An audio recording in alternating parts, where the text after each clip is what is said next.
এই ছেলে তার বৃদ্ধ মাকে বৃদ্ধাশ্রমে রাখতে এসেছিল। ছেলে বলে, বাড়িতে মায়ের খেয়াল রাখার মতো কেউ নেই, আমি আর আমার স্ত্রী দুজনেই জব করি, তাই মাকে এখানে রাখার সিদ্ধান্ত নিয়েছি, মাঝে মধ্যে দেখা করতে আসবো। বৃদ্ধ মা উদাস হয়ে সব শুনছিল। ছেলে মাকে বলে, মা আমি যাচ্ছি।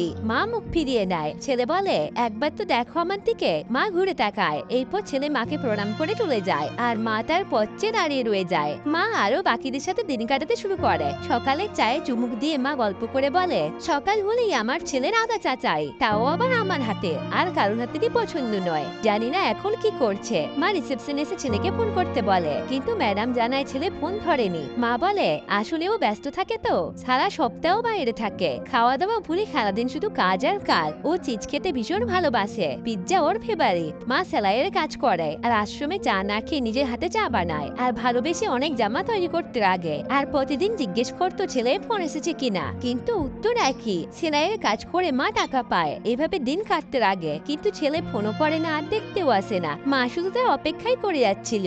একদিন সকালে মাকে কেউ ডাক দেয়। পেছন ঘুরে ছেলে বৌমা নাতনিকে দেখতে পায়। ছেলে এগিয়ে এসে বলে, মা এই পিৎজা তুমি অর্ডার করেছো না আমার জন্য? মা বলে, তোর পছন্দ তাই না? ছেলে মাকে জড়িয়ে ধরে, আর এরপর পরিবারের সবাই মিলে খুশিতে একসাথে মায়ের সাথে পিৎজা খেতে লাগে।